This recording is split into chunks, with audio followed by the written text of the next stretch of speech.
Hey, it's BT with Tales from a Gemini. My guest today is Momma D Diamond. Man, you're going to love her. She's got a book about, she was, I think, the first person to travel all 50 states in consecutive days on the same motorcycle. Her story it goes beyond the motorcycle. We're both from Oklahoma. I found this out. We have stories about Oklahoma, and she goes beyond motorcycles. She inspires everyone from MMA fighters, and she was a singer. She did everything, and now she's inspiring women and raising money for domestic violence. You are going to love Momma D Diamond. Enjoy. Okay. Wyatt, here we go. I'm so damn excited, Wyatt. I might even just skip the song. That's how excited I am. Yeah, I'm back. Hey, it's BT with Tales from a Gemini, man. We got a brand new setup to the studio. I wasn't even ready for this. And Wyatt just comes in and he just changes everything around. I wasn't even ready for it, but I adapt. That's what I do. And my guest today, I was doing a show over Halloween weekend. Unbeknownst to me, the host, she rode bikes, man. She was a hardcore biker. And she goes, "You know who Momma D is?" And I go, "No." And she showed me her Instagram, her IG page. I go, I gotta have her on. And it became an obsession. And I looked her up, trying to do my homework. And when I discovered that we're both from Oklahoma, you have no idea how I was like, no. And then you didn't reveal what town you're from, but I told my producer, I said, I bet we are related. So what town in Oklahoma? That's scary. What town in Oklahoma are you from? Weleetka, Oklahoma. Weleetka? Uh-huh. I have no idea where that is. And I'm from Oklahoma. I'm from Muskogee. I know what that is, but Weleetka's Oklahoma. It's right off of I-40. It's almost exactly in the middle of Tulsa and Oklahoma City. It's 5 miles south of I-40, and it's 3 blocks. Main Street is 3 blocks long, and anything other than Main Street is dirt roads.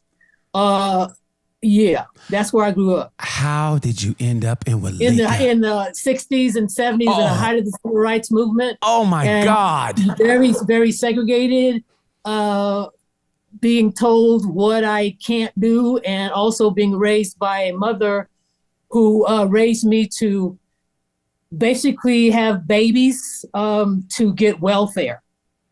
Wow. So that's how I was raised, that I can never do anything as good as a man, and my job in life was to serve.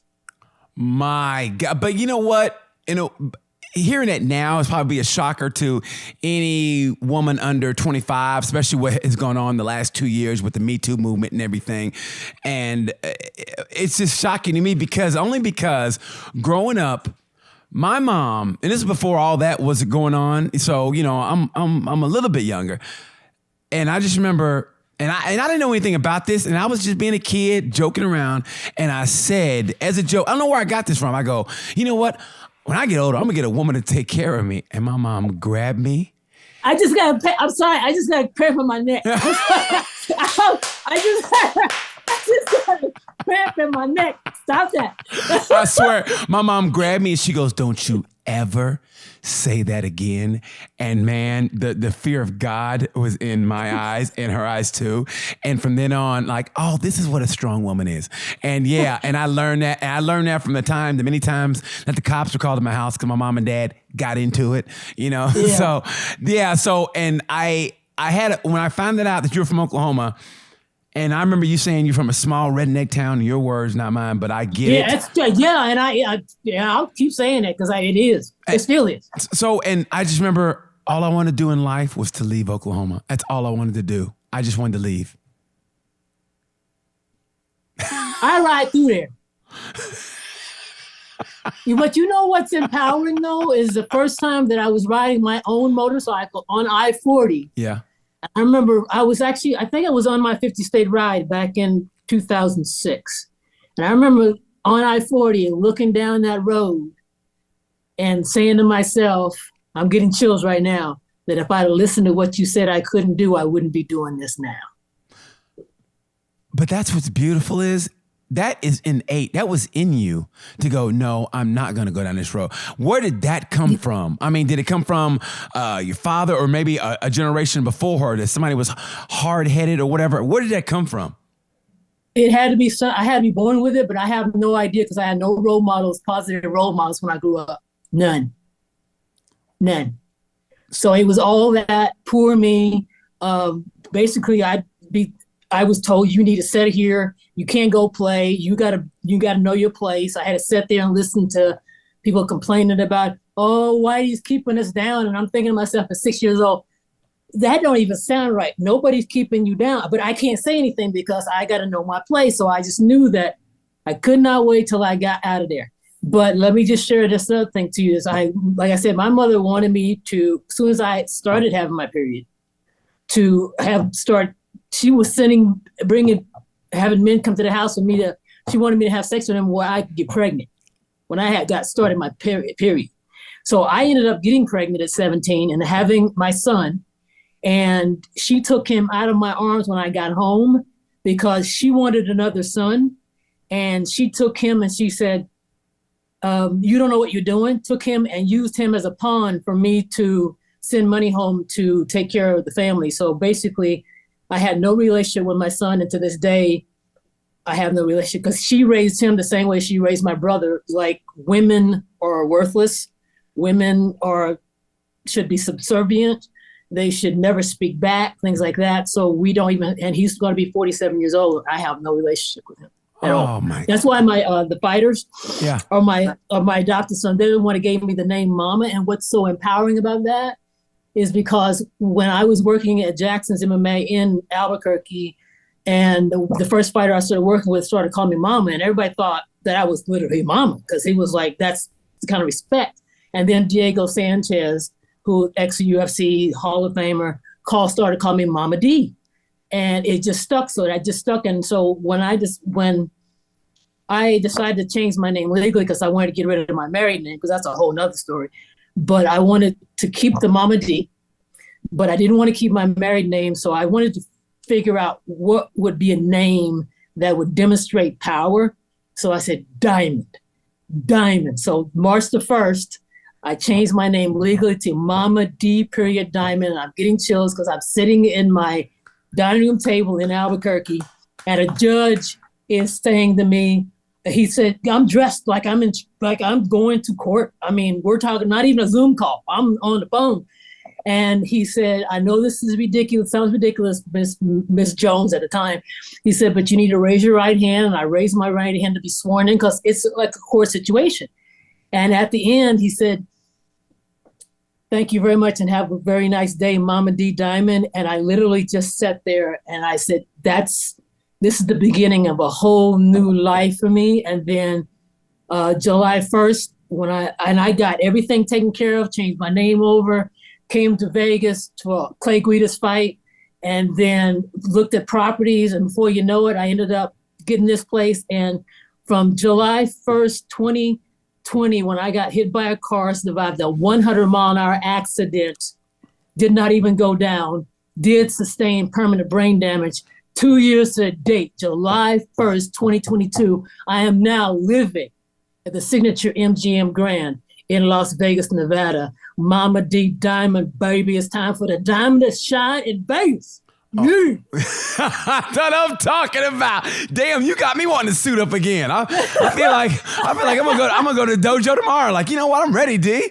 I'm not gonna lie. That you are a survivor. I think both of us, and I'm gonna throw myself in. I just think being from Oklahoma and getting away from that.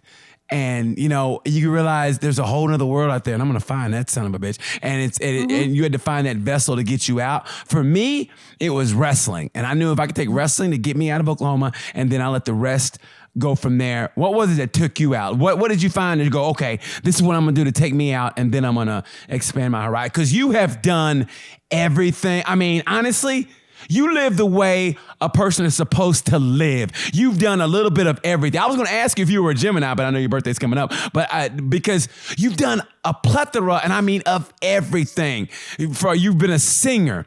You've been a bodybuilder.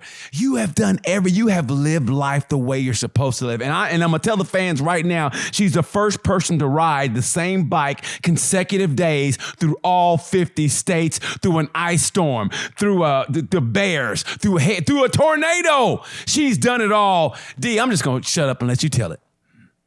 I'm going to let you tell it. I got a partial basketball scholarship because my coach said, well, if you can't dribble with both hands, you're not gonna be able to play college. So he gave me this old leather blackened basketball and gave me the key to the gym. Now, you know how hot it gets in Oklahoma. Oh, my God. In the summertime? Yes. And I'm talking about going into the gym with no air conditioning in there, just dribbling. And I got a partial basketball scholarship, and it was close enough to home because I couldn't leave to go too far. And I did that, but I ended up getting a phone call before I went to college from somebody they were starting a college band in, I can forget where I went, Connor State College in Warner, Oklahoma. Yes, right down the street.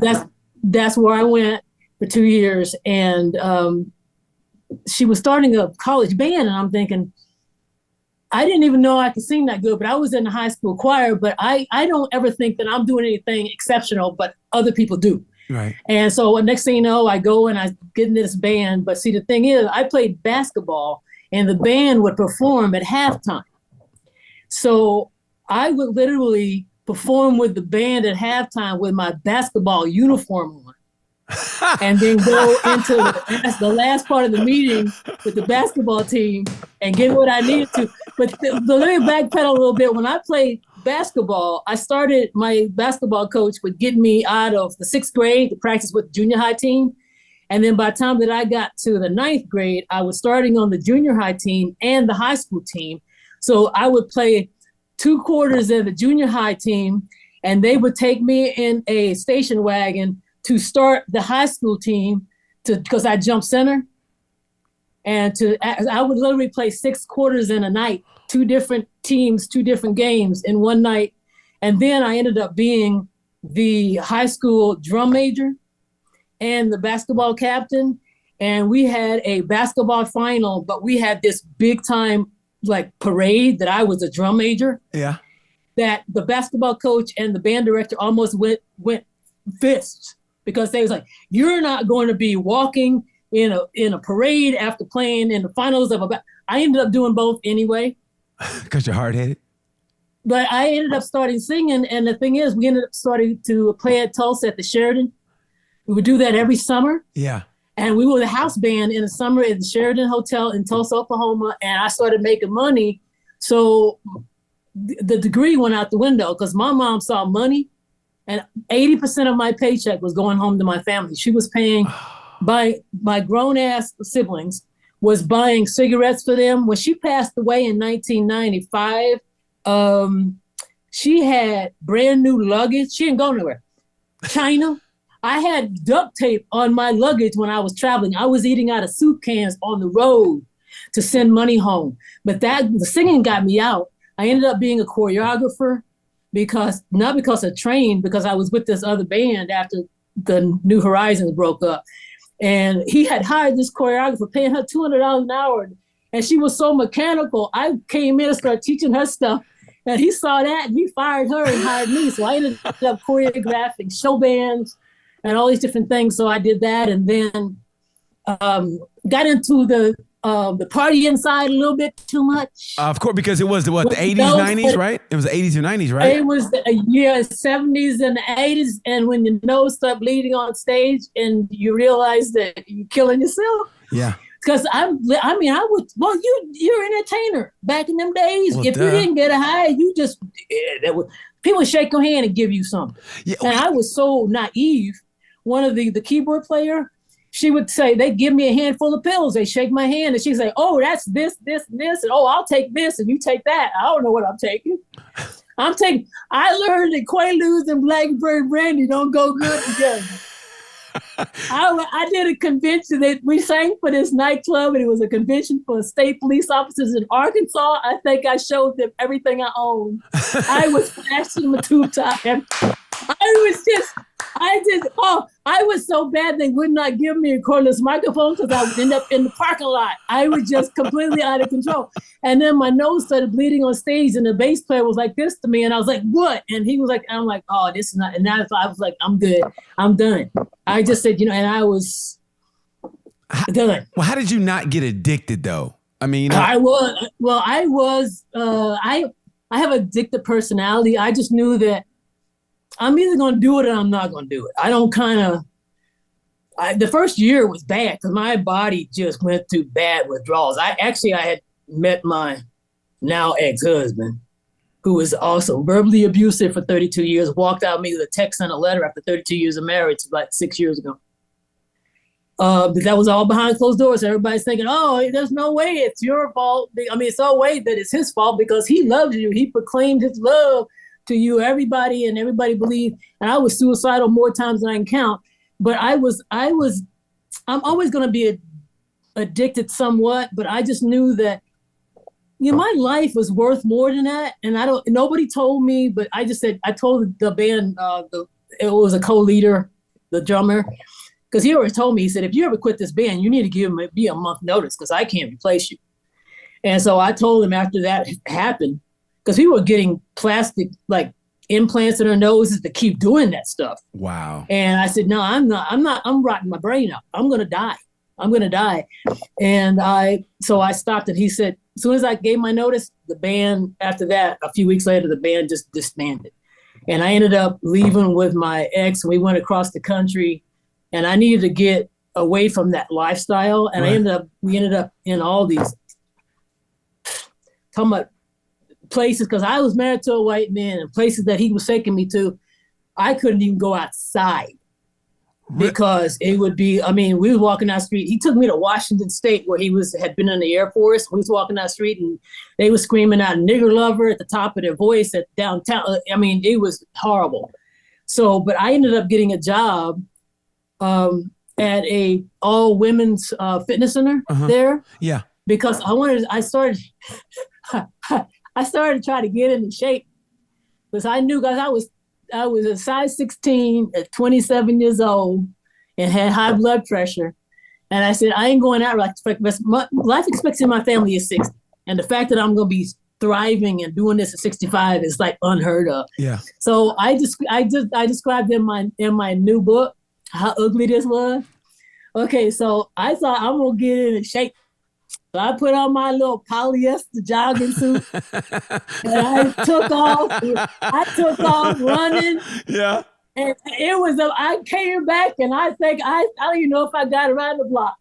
It was so ugly. It was so bad that my ankles swelled up the next day. I woke up, I was literally having to crawl to the bathroom because my body was saying, oh, hell. But I told people, I demonstrate that in my book, that I started from there to what you see now. So when people look at me, it's like, that's why I put in my book about the things that I do all the time and have been consistent with this all these years. I never went on a diet. It was always something to try to improve my health. So it ain't about what I look like, is what I can do. Because there's a lot of pretty people out there can't do shit. Yes. And you know that. And with a wrestling background, there is a quality in you that people are never going to understand, because if you can grind as a wrestler, you can do anything. I'm a firm believer in that. But also, is it that strong mental resolve that you have? Is that kind of maybe subconsciously about how you grew up, that you were like, I'm going to show you even though you went through the hell part of it, like Steve Miller said, you got to go through hell before you get to heaven. So was that kind of part like, you know what, I'm strong mentally and I'm going to show you, Mom, in a roundabout way that I can get through this? And that, because like there was no YouTube back in the day. The self-help books were few and far between. So you had to find out on your own. You know what I mean? And so that's what I found about your story so just damn remarkable. To be a strong woman, people don't realize, to be a strong woman and a male dominated, even now it's male dominated, but especially back then, to be male dominated society. And for you to come through to where you are now, and I mean, I saw the shots of you, man. You are sliced and diced, baby. I mean, it's like somebody took a razor blade, I mean, you're looking good. You say it's not even, when you say it, it's not even full of shit. You could tell it's all true, and that's what I like about you. I mean, it's like you're saying is, I inspire to inspire before I expire. And that to me is the greatest. And you do it by example. We were talking before the show, and you told me you're going to go, after this is over, you're going to go run the Signature Towers. And how many floors is that? Well, see, I'm going to be training. So what I'm doing is I go down to the ground floor, and then I go all the way up to the roof. Now it's 38 floors, but I usually go from the second floor to the ground floor, go all the way up and touch the roof door, and then go all the way back down to the ground floor, and then run out. And then what I'm going to do on my birthday is I'm not only going to do all 3 towers. I'm just getting chills again. I'm also going to be raising money for domestic violence. So that's going to be something. So it's not, like I said, what I do ain't about me. It's about what I'm demonstrating that's possible. So I'm going to have somebody. Some pictures that was taken from my book cover. It was these young couple that's just amazing. Yeah. They were like, they wanted to film it. They said, but we ain't gonna be doing them stairs, so they're gonna hook me up with GoPros and cameras. And so, because they're thinking, oh hell no, and they're half my age. So I'm gonna have them contact the local media. I gotta correspond all this with the Signature, because I'm gonna have security is gonna have to escort these people, because they're gonna be strategically placed in the stairwell as I'm going by.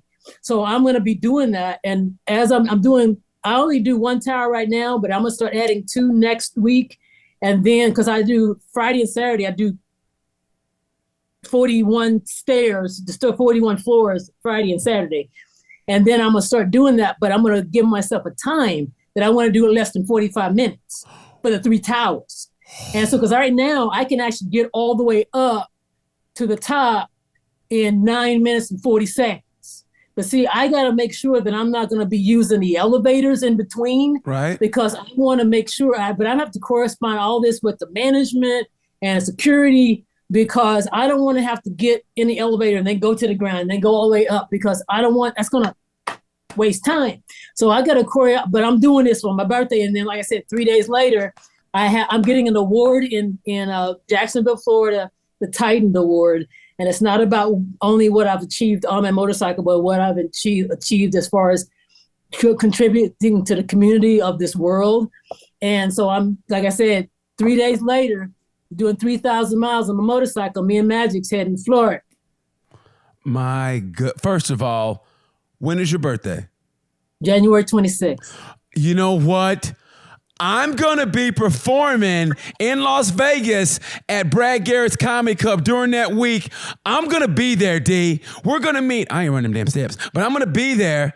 And Let's do it. We are, whoa, D, D, we doing this, D. It's going to be 2 Okies together, sitting around, talking. That's what we going to do, D. That's what we going to do. Oh, my, you just made my day. No, you just made my day, D. You just made my day. That's what we doing. 2 Okies together in Las Vegas, baby. I mean that. God, you know what? I swear, the hairs on the back of my neck are right. I mean, I knew it was gonna be this way, because like I said, when I was going through all your stuff, it's just nothing but just positivity and the real. And you know, people are afraid to talk the real and afraid to speak the real. And I've heard you, and I go, this woman doesn't hold anything back. And what I want to know though is, when did motorcycles come into your life and become your solace? You know what I mean? Your place for, at least for me, it's the same. For me, it's like I get on a bike and that's just where I want to be. When you sit there, you go, this is where I love.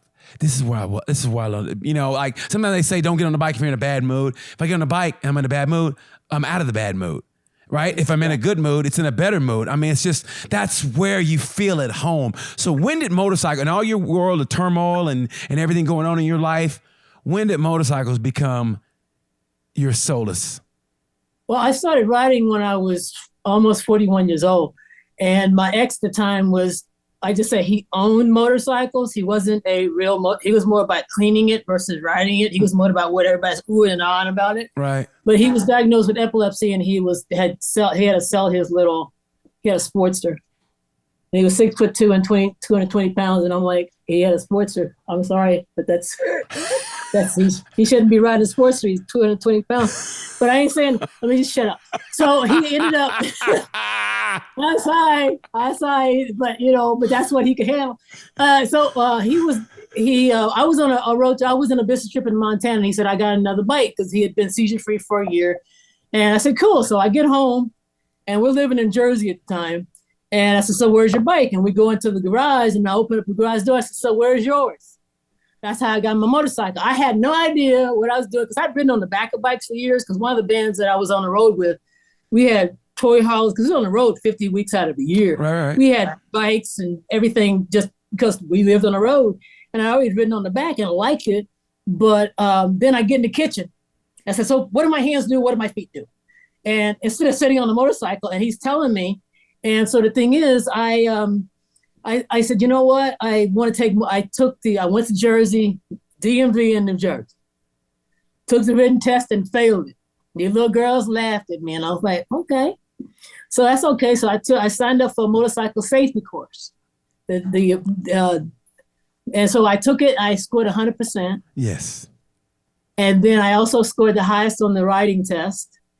And then I always look, and then I get on, it was a Vulcan 800. Now, we took the test on a 250.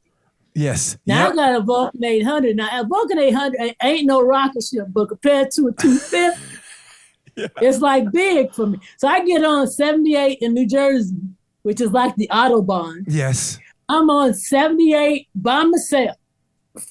I'm riding, and I see a semi flying up behind me. I'm like, Jesus, I'm gonna die. I'm going 35 miles an hour. I wasn't even going half the speed limit. And I look back on it, I tell them, when people talk about riding the first time, I say, you don't know where I am now. This is not where I started. You have to, that's why when people talk about, well, I can't do that. No. I didn't just jump out of the womb doing what I'm doing right now. Right. This is stuff that, like you said, when I see people posting on Facebook, asking all these questions about what they need to do on a motorcycle trip, I say, I can't say nothing. I have to shut up because as soon as you say something, you're the bitch. So I'm just saying, get your ass out there and ride because I didn't have Google. I didn't have shit. I just went out there and made the mistakes, learned the hard way, fell down, got up, and kept doing it. And now I can do it from in a place that, and then they're asking all the questions and you got hundreds of replies and they still ain't doing nothing. I'm like, well, you got all these, you just scared. They just want attention. Matter of fact, I saw motorcycles for a little while when I moved to Albuquerque, and I got people would come in and would ask all these questions about a motorcycle, and I'm like, well, just buy it.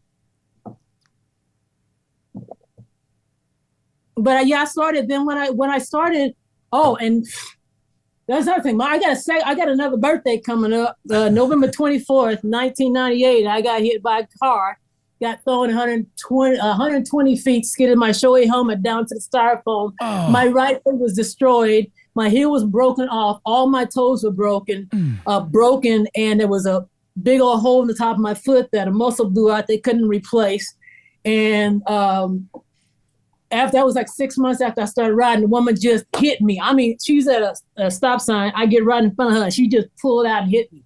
And there was nowhere to go, nothing. And normally people after 6 months of riding or so would have said, maybe this ain't for me. Hell no. 2 months I was walking and back on another motorcycle. In 4 months, blew the motor on that motorcycle, put 15,000 miles on it in like 6 weeks, and then got Big Bertha's, the one I made history on. That is the resolve I'm talking about. That's how you know you love it. That's how you know you love it. When you go down and you say, and that's not even a consideration. It's like, okay, how am I going to start riding again? It's not like, do I want to ride again? It's okay, how do I start riding again? Is the fight going to be fixed? How can I get another one? That is people, you have to know the riders, you have to know when it's that love of the game that we have. There, I mean, it's just what we do. It's just what we do. You know, like I was telling you before the show, I was riding, it was 22 degrees and I'm riding every 20 miles and I'm trying to warm my hands up and people look at me like I'm crazy, but I put the helmet back on, I get on, and I'm not gonna lie, and the only time I don't want to ride, and I say this, is immediately after I get off riding a long way. Like, you know, that's the only time I don't want to ride. And then after about an hour and a half, I get something to eat, you know, feel my fat belly. As you can see, my shirt keeps riding up. I feel my fat belly. I'm like, God damn it, this shirt shrunk or I'm getting fat. But either way, I get a little food in my belly and I'm like, I'm good, man. It's just that love of the game. So where did you happen to, in all your trials, which I think is great, how did you happen to become a BMW ambassador, which I think is great? You went from failing the test, start riding at 41, and your age now is, I don't want to, you know, I'm sure you'll give your age, but I don't want to put it like supposed to be rude. Yeah, I'm 64 and I'm happy. I earned every bit of this. Well, I don't want to get slapped, you know, I don't want to get slapped. No, I'm proud very much because that's nothing. My mom never wanted to tell. She said a woman doesn't tell her. Hell, I earn this. Yes, I am not. I'm not. I'm proud of that. But see, the thing is, when what happened is I've ridden the Kawasaki, I've ridden a Yamaha, I've ridden 3 Hondas, and then what happened is a friend of mine was a general manager in Albuquerque at the BMW shop, and he said, I follow you on social media all the time, and I think you're amazing. And I actually have a picture of me sitting on one of those big, the new big R bikes. Yes. With him sitting bitch on the back. And he said, because I told him, I said, yeah, but he's just one of these people that he's like this big, like teddy bear person, but can ride. He's amazing. So we kept talking, and he said, you know, I really want somebody like you to, because I was riding a Honda adventure bike, but it was also a bike that my ex told me that was my parting gift when he left. Oh, what bike was it? It was it was a 12. I mean, I can't even VFR 1200X. Okay. And I already had like 80,000 miles on that, like a year and a half. But the thing is, it's just that I could rename her Freedom, but yet it still had that negative connotation to it. Right. And then I wanted because I've been GSs in Morocco, Brazil, and all the other places. And he kept telling me, he said, I want somebody like you that's going to be riding the bike, BMW, because normally they're mostly dictated by old white men. Right. And we want to show that it's for everybody, and you are that person because you can back it up with what you've done. So you can walk into any place and not be intimidated, not be threatened. And so I was looking around the floor and I didn't see a bike that I wanted, you know, because it has to be that one. So the next day I go in and I see Magic on the floor, and I was like, that's right there. And when I pick a bike, I sit on it, I say, okay, I've not put my scent on it. It's my bike, and take it off the floor. And so I started that, and then I ended up just doing that. And then I ended up getting in contact with one of the top women in BMW in New Jersey. And then with Chris, his help, I sent in the bio, and now I'm a BMW expert. And I will be speaking at BMW dealerships all over the country, and basically I'm setting it up as ladies' nights. So, but I'm doing it not just for BMW riders, for women. Getting chills again because I did one in Albuquerque, and I want every make, model of bike, every kind, every woman, anything you want. Matter of fact, I told them to cordon off the parking lot for the women. When you go into the parking lot, there was every make and model of bikes out there in that parking lot. And they said they had never had that happen before. But yes. I had women that come hear me talk that didn't even ride, that came into a dealership. That's what I'm so talking I want about. to be able to empower women, like I said, but it was basically that was his vision of seeing what I do and who I am, that I can represent women in a whole different demographic and bring them in and let them know that don't be intimidated by this because you're different. you don't fit in and things like that. So and I just love that I love that young man to death. I just think he's that kind of that person that saw something in me and turned me on to. Now I'm in touch with the head in BMW in Jersey, and she's just like, she can't wait to come hear one of my talks. What I just want to know is, can you give me the hookup? That's all I want to know. Can I get a hookup, like a T-shirt, like BMW T? I just want something for BMW. That's all I want.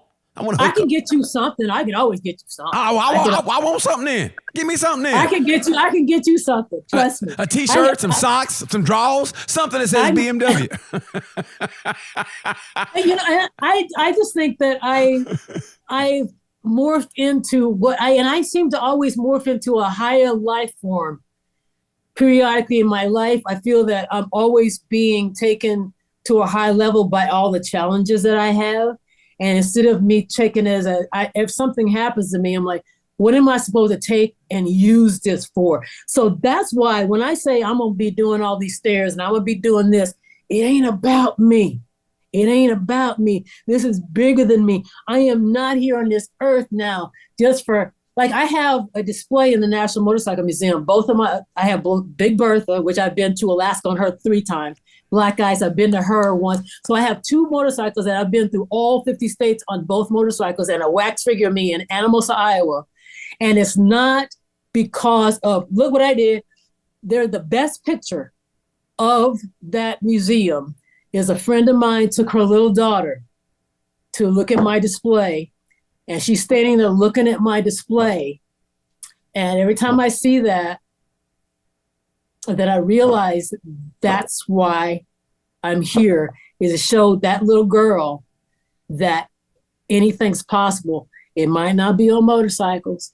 It might not be anything that I could ever fathom that I would even want to do, but anything's possible, because that's the reason why I put Big Bertha in the first place. And then I added Black Ice, and eventually Magic would be in there, but we ain't done working yet.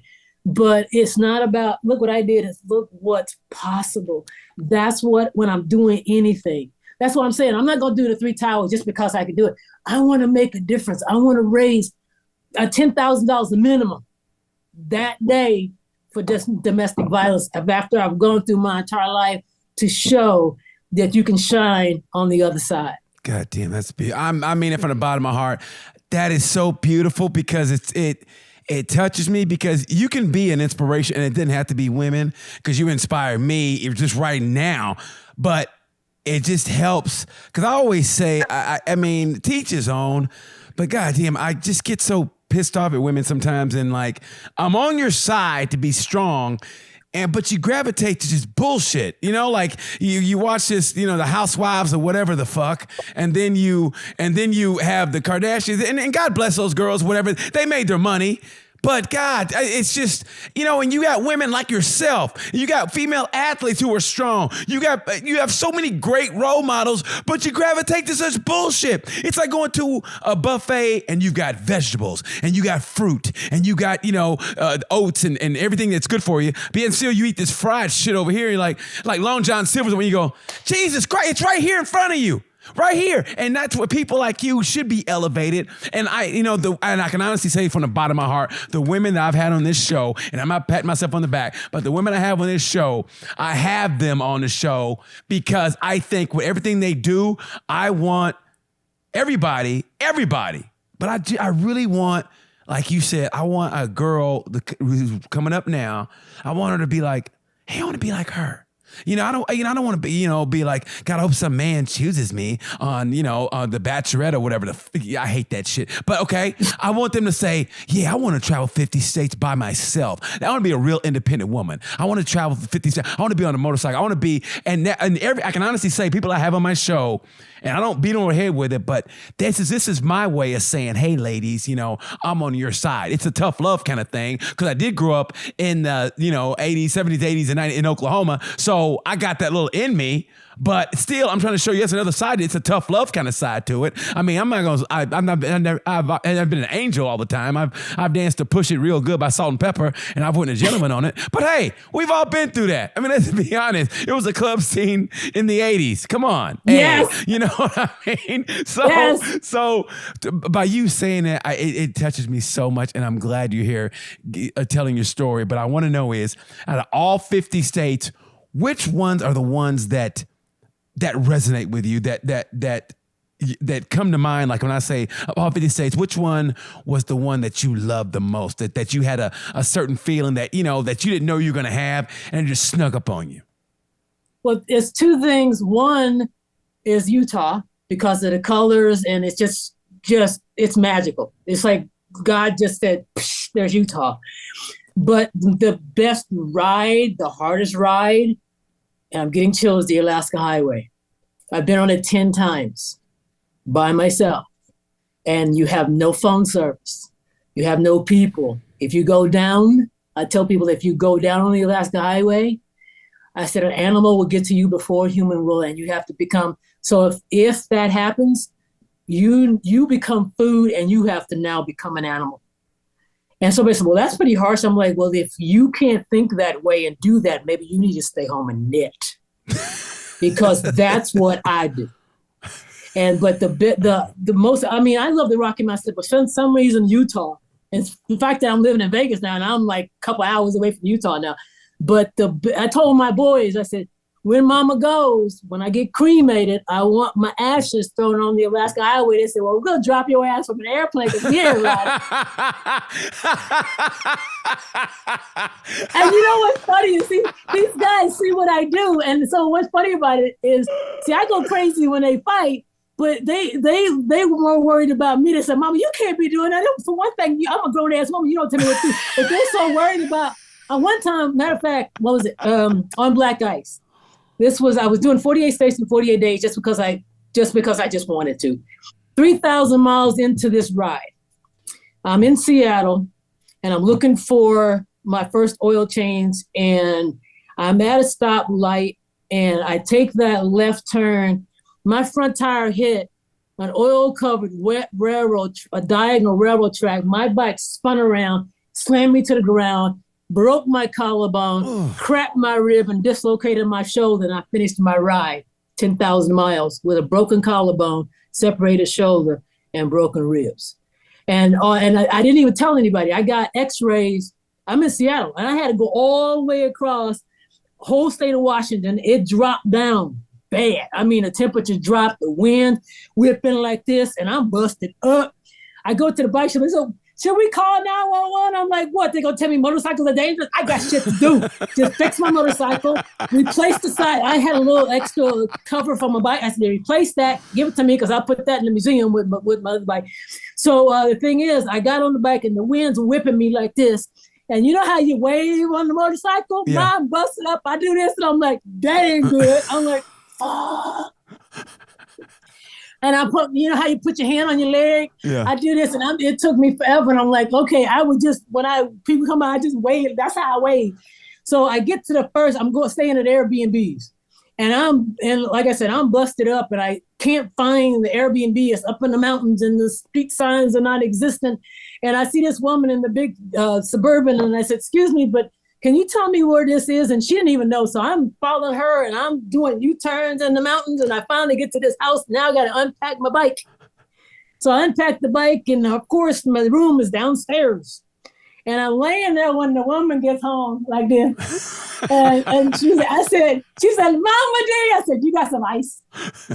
So she gives me ice, and she gave me a big old bag of ice. And I woke up the next morning, and it was melted. And I'm like, well, I'm gonna be funky because I ain't taking my clothes off. So had to get the bike, and I used that arm that was broken as my cinch. So I was having to pack my bike, and I was using a front kick to get the luggage onto the back of the bike.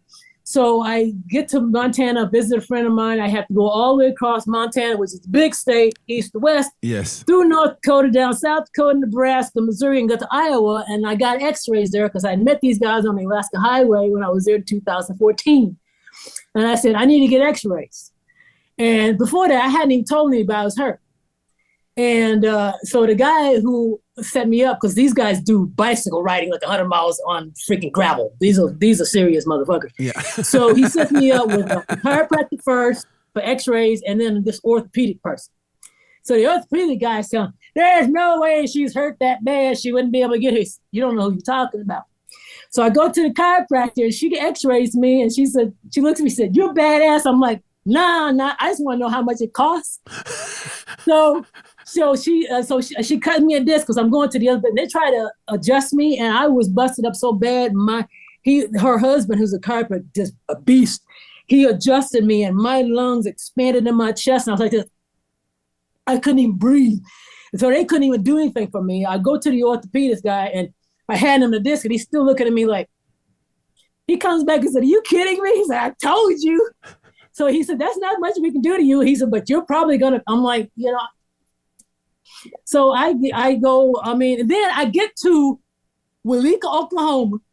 I'm like getting ready to go. I'm gonna stop in Guthrie because I'm gonna finish the 48 states, going through Texas, go to New Mexico. I'm in Tulsa. I'm in Weleeka.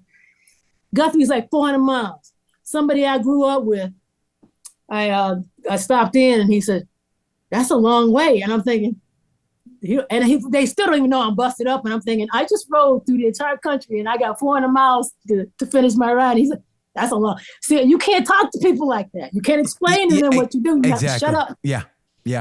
So I came back home. And then what happened is when I did that and I posted on Facebook and I got people telling me, you need to come home.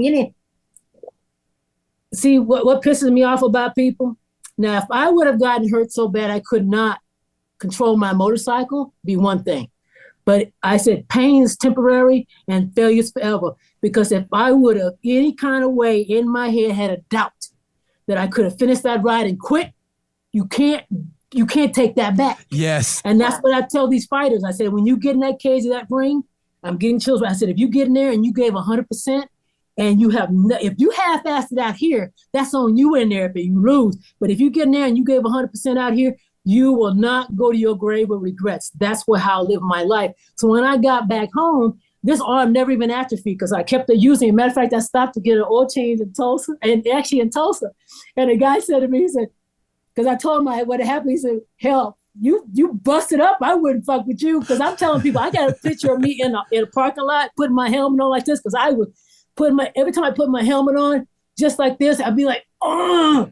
So I got a picture of me putting my helmet on like this, and I had a video. If anybody gives me shit about putting my helmet on like this, I'll take my helmet and break your collarbone and then we'll talk. So I get home and all these coaches are saying, see, Momma D is the shit. You see what she has done. You see what she did.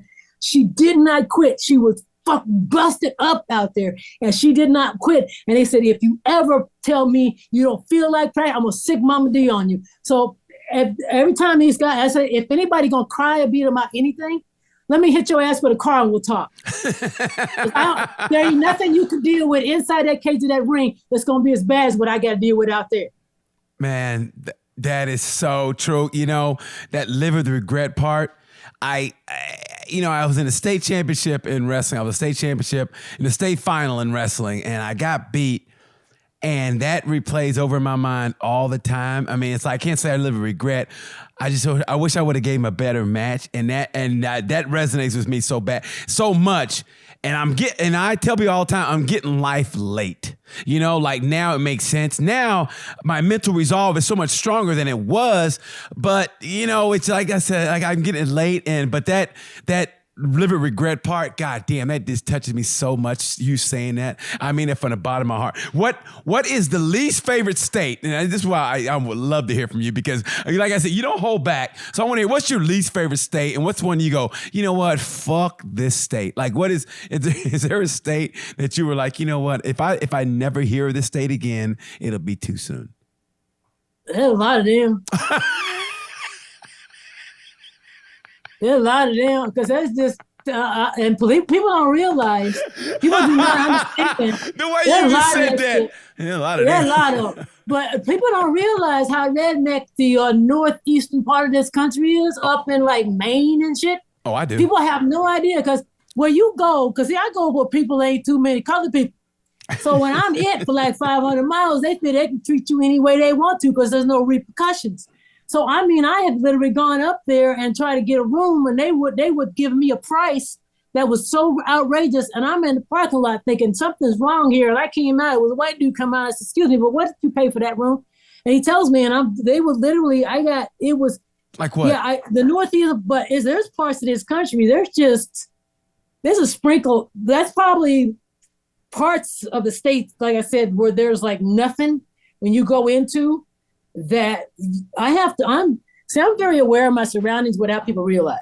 I think every black person is. I mean, to be honest, I mean, that's just, I have. That's just honest. And the thing is, and if you're not, then you got your head up your ass because you went for a rude awakening because shit's going. How can you not? And I've had girls that have never really been out in like this part of the country before. Yeah, they're from the east where people like all these different people of different races. They come out here like, oh my god, I'm like, hello, this is the way it is. But the thing is, I don't care how ignorant people are, because you're going to find ignorant people. That's another thing in my book. It's about how surviving stupid people and stupid shit people say. They will say, eventually somebody, when you're talking to me, will say something stupid because they don't know what to say, because they don't know, they've never seen nobody like me before. Right. They see a black woman on a BMW now, and they're like, huh? Well, I mean, so I just realized, but there's no one. But I just said the surprising thing is people always are surprised when I say the northeastern part of the country, northern part of New York is redneck. Yes. New Jersey. Yes. You got all these people in the middle of New Jersey. Yep. Right here. Yep. Got 10 million people. In the northern part of New Jersey, they call the Pineys redneck. Jersey Shore, I got called nigga to Jersey Shore more times than I can count. I used to play down there. One time I went to we were setting up for a gig at a bar down there, and the drummer was setting up, and he said, "Can you get me a beer?" You know, because we were and I went to the bar to tell the bartender, "Can you grab the drummer a beer?" He said, "What I look like your nigger?" This is the bartender. He happened to be the son of the mayor of the town. We ended up packing up that night and leaving. I mean, in fact, when I was singing, because it was so bad, our booking agent would actually bleach out my skin where we could actually get in to a gig. And the band I was in sang in New Jersey, they would not, our manager would not let us hire another black person in the band because they said they didn't want any more black people. They didn't want too many black people in the nightclubs. Wow. This is in New Jersey. And yeah. And what years were this? What years were this? Like, this was in early 80s. My God. Yeah, and it was. And the thing is, but when they started bleaching out my picture, I'm thinking, well, I'm gonna have to get there. They're gonna see me. But see, I had to always prove myself when I got there. Even in my sound check, I had to prove myself because you got all the staff listening to your sound check when you were going through a song. Because we'd always do a dinner set. That's when it was really, you had to show your quality of voice. It wasn't just about getting covered up by the noise. You actually had to, your voice was going to resonate, but in a way that people could actually, but when you get people eating dinner and going to stop eating to turn around and listen to you sing, then you know you're doing. So that's what I always had to prove myself. Just by the fact that I knew that when I went in, it was going to be an issue. I always said my first 21 years of living in Oklahoma prepared me for life. You know, I mean, just what you go through in Oklahoma. I always said, that's why I said, if I go someplace once, I always remember I never have to ask directions because it comes from being the only black guy on a hayride. If you're in the woods at night with a bunch of white people in a pickup truck at night in the woods, you know where you are at all times. You know what I mean? You know, like, no, I know how we got in there. If I got to leave a popcorn trail like Peter Brady, I know how we got in. I know how we're getting out. You ain't fooling me. And I think Oklahoma was the best training ground for that. I mean, you can say what you can say what you want about that state, and I go round and round with it. But you know what? I'm so glad I grew up there because, you know, I got a mini bike at 50, and we had nothing but fields around us, and I got a chance to ride. I mean, I had a buddy. Mike, you know, I grew up in Muskogee, so the immediate west side and the immediate east side. Immediate west side was all black. Immediate east side was all white. Now, we got bussed over to the east side to go to school. Okay, so I had a friend, Mark Markovics, right? This is fifth grade. He literally would take his 50 motorcycle across town, across a major highway to come ride with me, and nobody thought anything of it. He had to cross a major highway at 9 years old, and nobody thought shit about it. Oh my God. I'm serious. And my parents like, all right, Mark, you better get back. You know what I mean? It's getting dark. Wouldn't want nothing to happen to you. So he went back to the east side where it was safe. At 8 or 9. You don't understand. 8 or 9. He's crossing a major highway, and no one thought shit about it. He come ride with me, but that was the beauty of it. Even those towns like that, the beauty of it, the stuff you get away with. Like I said, riding on the street as an 8-year-old and no cop pulls him over. Parents didn't question where he was. That's the beauty of it. Yeah. But I think growing up that way, and especially the time period we grew up in, and we heard those words, I think it prepared us wherever we went. And thank God my mom was like, to me, my mom was like you, man. She's one of those people that's like, you know what? She knew when to turn it on and turn it off. She knew when to go, okay, you know what? I'm about to put this dude in another orbit, so we better get out of here before it happens. You know, and so that training ground, I think, and correct me if I'm wrong, and with your mom being the way she was, I think that was like the ingredients of the stew that made you the strong meal that you are. You're like a bon appetit. You're like, when the plate comes, it's like a strong woman here. You got the mental resolve as your appetizer here. And the dessert is everything that you have, you encompass. You got the sweetness. You got that loving part of you, I can just tell, that radiates, that positivity. And you also got that little side dish that if you dip it in and you don't have anything to dilute it, it can burn you. So that's what I see in you. I see everything in you. And that's why you resonate with people. There is no bullshit with you. There is nothing but a woman who's been through it. You want to hear it? You'll tell them. But you also have that positive part. You just tell it like it is. And that's what makes you beautiful inside and out. Well, thank you so much. And I said, oops, my phone, oops, what did I do? It's okay. My phone just fell over. It's okay. You all right? But no, it's just that I don't, negativity doesn't fix anything. And I got people like that. That's another thing too, is I have eliminated a lot of people in my life. You have to. Especially recently, that when I'm talking about, like, matter of fact, one guy that, I just moved from Albuquerque, and all he talked about, he said, the crime is the worst here ever, and you guys are going to run out of water. I'm like, well, and you're not returning my phone calls. I'm like, well, why should I? What the hell did I get? What am I going to say to fix that shit? So I mean, I'm not going to listen to it. I'm not going to feed into it. So what you got to say to me, you already told me what you're all about, and I'm not going. I've also found out too that when you do, because I mean, normally people, because you go into Vegas to retire. I'm like, for one thing, I'll retire when I stop breathing. Right. I don't know what that means, because I'm always going to be doing something I love for the rest of my life. Yeah. And so the thing is, but when I did move from Albuquerque, it was kind of hard. It hurt me, because a lot of people I thought were my friends, because if you're comfortable doing what you're doing, God bless you. That's fine. But somebody that's decided they want to do something else, because Vegas is my energy, because I rock New York. When I used to walk, I was a personal trainer. I used to walk the streets of Manhattan.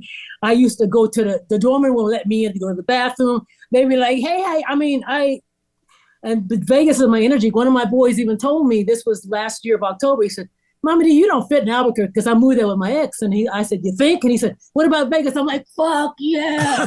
I didn't even look back. So, but when I decided to do that, I had people laughing at me, said, what are you going to do in Vegas? I'm like, see, if I have to explain me to you, then I'm done talking. I don't want to have to explain when you have to ask me a question like that. Then if you don't know me. When people tell me that is so perfect for you, Momma D, that's amazing, then they get it. But if you're going to laugh at me and say, what are you going to do in Vegas? Or why would you want to? And then I got people from Albuquerque saying to me, so you moving to Las Vegas, New Mexico, or Las Vegas, Nevada? Conversation just ended. But one time in this one coffee shop, I lit this motherfucker up, hit him up. Tell me what happened. He was like that. I said, I went off to the point I got animated. I said, motherfucker, I was in there and I figured anybody else gonna say this shit because nobody else talked to me after that. They just like, oh, hell. I was like, motherfucker, are you fucking kidding me? I went off. When I start doing all this shit, I've done that before. What happened? In a gas station in Wyoming. What happened? I did that one time. I was going into the gas station. I had gone through 7 thunderstorms through Wyoming. I stopped to the gas station to regroup mentally, get gas, pee, and go into the gas station, and this toothless, inbred motherfucker is walking out. And he said, "You getting wet?" And I'm like, now he's gone. I'm inside the gas station saying, "You inbred motherfucker." I'm screaming, and they ain't talking to nobody. So I'm looking around, all these people like, oh Lord, it's a black woman. I got knives all over me and I'm going crazy. They're like, oh, this crazy woman. So the thing is, I've been known to do that. So if I do that, I want everybody to know, you come at me, I'm gonna fucking kill you. You might kill me, you might fill me with bullets, but I will still come in until I stop breathing. And they know that. So when I get like that, I lose consciousness. I physically will lose consciousness and I start saying shit and I don't care. I don't care who hears me. I don't care who I piss off. Then you just poke the bear. So when I did that, at that moment that he said that to me in that coffee shop, and matter of fact, in that coffee shop, there's some people that have always kind of like backed me and promoted me that they haven't put me in a movie that they're in called it's about these vintage motorcycles. So I'm actually in there as myself. And they had an event I wanted to piggyback my event because I only had 6 days before. I had just come back from Colorado. Then I went to York, Pennsylvania, did an event, came back. And then 6 days later, I was moving to Vegas. Mm-hmm. So I wanted to do that. And a lot of people didn't even come because it was raining a little bit. But that was an excuse not to come. But my state police officer, my New Mexico state police officer buddy, this man lives in Santa Fe. He said, I'm going to be there. When he says he's going to be there, his dog threw up on his carpet. He had to go get a carpet cleaner, clean his carpet, and he's driving so fast. Now, this is New Mexico State Police Officer, Motor Patrol. Here's why I said, Mark, you better slow down. You're going to kill us. Now, this man is driving so fast. He said, because I can't miss this. When he walks in, I'm like, see, that's what I'm talking about right there. That's what I'm talking about. That's a friend right there. This man's got my back. He gave me 4 New Mexico State police officers for my escort when I left on my 50 state ride. That's beautiful. And from then on, when it comes to having your back, see, that's what I'm saying. I call them the herd. People like that, you can't make it and you can't ride a few miles in a little drizzle to go to, then you won't come, and that's just your excuse. But this man flew and got there. When you said movie, I swear to God, when you were talking, I think that you should do and I'll help or whatever. You should do the Bessie Stringfield story because that's a story that needs to be told. The Bessie Stringfield, you know who she is, right? Yes. I mean, I'm pretty sure you did, but I don't want to disrespect you like that. But I think her story needs to be told. I think you either need to play her. Or personally, I think Queen Latifah needs a player because she looks more like her physically. Absolutely. But that's a story that needs to be told. And maybe not even in theaters, maybe on Lifetime or something, because I want everybody to see that story because what you went through, just talking about that in the Northeast, she experienced that where people wouldn't let her stay and she had to sleep on the motorcycle. I mean, think about it. Your story's incredible, but hers in 1915 or whatever, growing up. I mean, you think women are held back when you were growing up. Think about back then as a black woman, what she went through. She was chased by the KKK, outran them on a motorcycle. I mean, to me personally, sometimes I always say women sometimes can skirt around the racism, whatever, because they're a hot woman gets away, can get away with a lot of stuff. I mean, there's a price to pay. Don't get me wrong. On eventually down the line. But when it comes, I always say sometimes when it comes to racism, they can escape. Because I know a guy who's a hardcore, let's say leans right wing hardcore against and backed a certain ex-president. But at the same time, his girlfriend was illegal, and now she's his wife, but she was illegal. I'm like, really? Isn't that kind of hypocritical? So when it comes to hot women, I think they can skirt the line. But, for them to be that racist against somebody, I'm sure, and don't get me wrong, You're a very attractive woman. And I can imagine back in the day, especially like in the 80s and growing up in the 90s and you're traveling and they did you that way, they must have really been hardcore racist. Because I'm like, oh my God, I mean, who did that to a woman? So, I think her story needs to be told and you either need to write it. If I could do anything to help, like as far as produce or help write it, that story needs to be told. It really Absolutely. does. And I just... speaking of KKK, when I was in a band and we played in Georgia, in Macon, Georgia, we got run out by KKK because we were singing at a nightclub there, and they said they heard that there was a Negro in the band. Yeah. And they came into the nightclub, ran us out. Yeah. Talking about now that was scary because these people they don't play. Right. They don't play, but that was just their way to say that you're not welcome in this town. And people have called me the modern day Bessie Springfield. And that's what I mean. Before I looked you up, I just saw what you did, and I saw the 50 states. I go, this woman is, and I don't get me wrong. Everybody I've interviewed, like I said, I had this wonderful woman from Sweden. I had on was my last chat. She was great. She left her cush job and she travels on her motorcycle. My friend from Australia, she was a lawyer. She gave it all up. Now she's doing bike tours in Thailand. I love them all, but I really wanted a woman of color, just because you know what I mean. And don't get me wrong. And I love those girls. I think they're great. But I wanted a woman of color because I want somebody. I just really would like a young African-American girl to look up to you and say, yes, that's who I want to be like. And not even look at me, but say, yeah, that's who I want. I want somebody, like her passing by. Maybe she has a kid and she looks up and says, baby, I want you to be like this woman here. You know what I mean? That's what I want. And that's what I want this show to do. I know it sounds, I don't know how it sounds, but that's what I want. I want to make that subtle change that I don't even know, but maybe I'm someplace and somebody goes, hey man, thanks for having so-and-so on. My daughter saw it and now she's traveling and now she's living the life she wants to. It may not be the life I wanted her to have, but you know what? She's happy. And if she's happy, I'm a parent, then I'm happy. So that's what I want with all this. And you've made me happy. And I wanted to get into the MMA thing. We got to go here, but I wanted to get to the MMA thing, but I'm glad we got through your story. The MMA guys, if they want to, they can come down to Indianapolis and they can get some of this if they want some. You know what I mean? I got a little age on me, but hey, look at that. Look at that. See, I got a little something, so I can still go. So if they want to, they can come down and get some if they want some. So, but I just really wanted to say, hey, by the way, don't tell them that, okay? By the way, don't, because I don't want that smoke, okay? I don't want that. I talk a lot. I don't want that smoke. I just want to leave it at this with these young men that I started training back in 2008 when I was in Albuquerque and walked into Jackson MMA because I met one of the fighters on a movie set. We were doing Terminator Salvation background together. But I've always told these young men, I'm not just training these warriors for battle, but I want them to be good human beings when they stop doing it. Yes. So that's my goal is when I've always worked with them is talk to them. I've always been there for them when they cry to me because they won't have to have a certain, facade in front of everybody else, but they can be themselves around me. And they also, I also at one time said, yeah, all my boys are hoes and nobody denied it. But I did that shit before you guys were born. So don't even think you trying to get away with something that I had already done. I was better at you than you were back in the day. So don't even try that shit. But no, that's what I want to do. My legacy is to work with these. I've worked with military. I've trained military, MMA, boxers, the whole thing. But basically, all the things that I've done is all self-taught as far as working with them because I can just see. And every person that I work with is different. So it's not like I have this cookie cutter.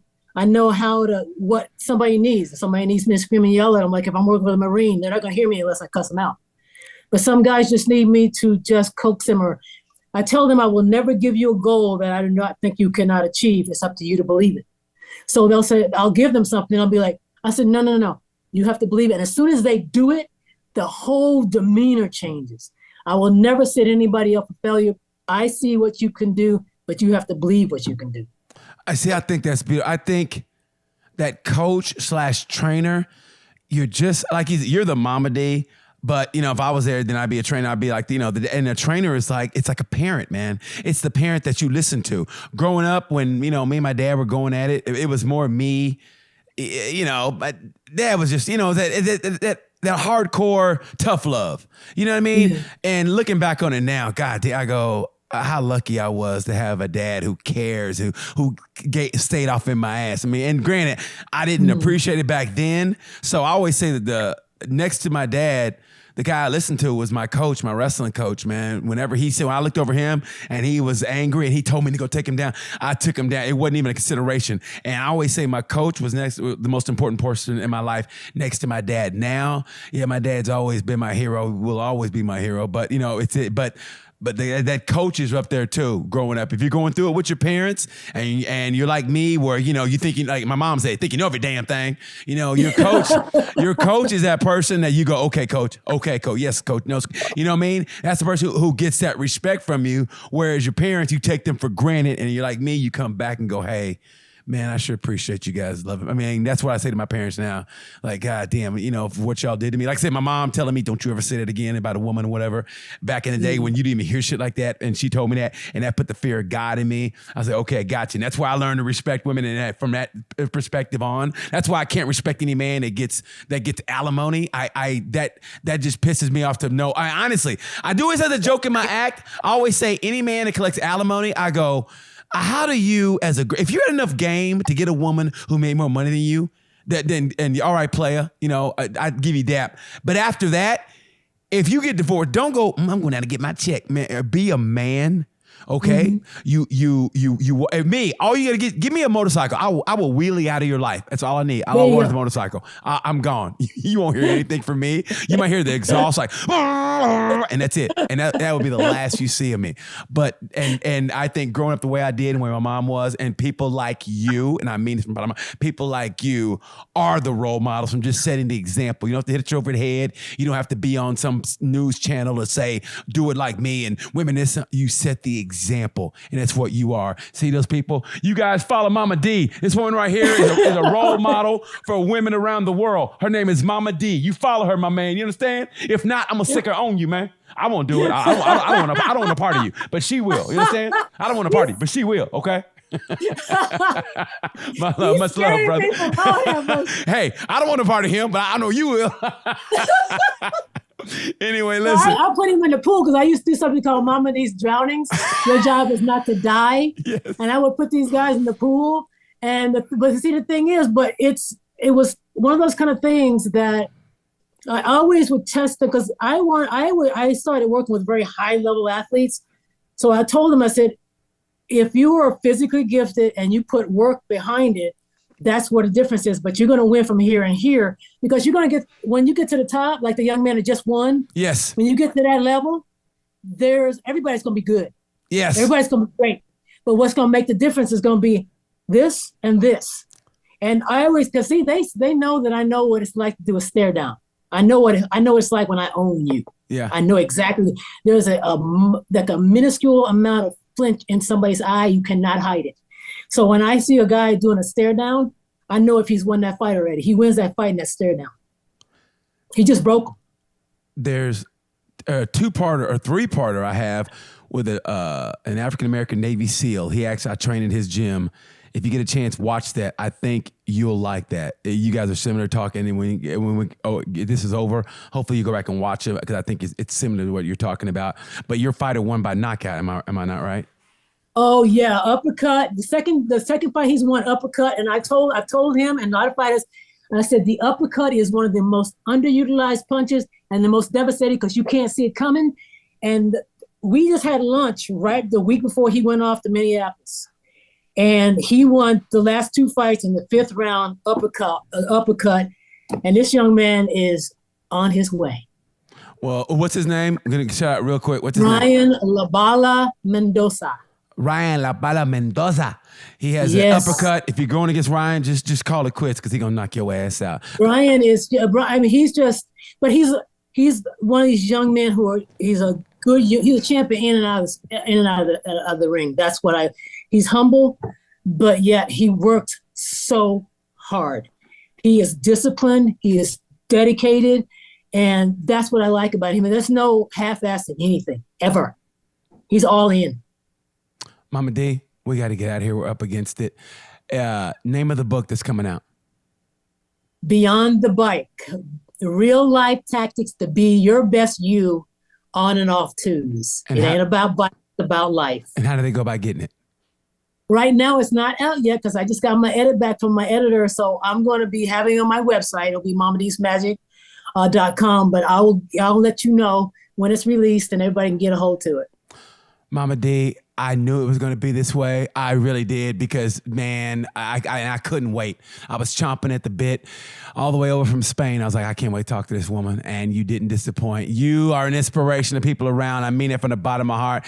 I got to go. You have been wonderful. Much love. Much appreciation. When we get to Vegas in January, we partying, girl. We partying. Hell yeah. We partying, girl. I'm not running them damn steps. I'm gonna tell you right now, but we partying. Okay, we having a good time. All right. Thank you so much, Momma D. I appreciate you. Thank you. And appreciate you guys watching Tales from a Gemini. I'm BT. You know the word. Peace.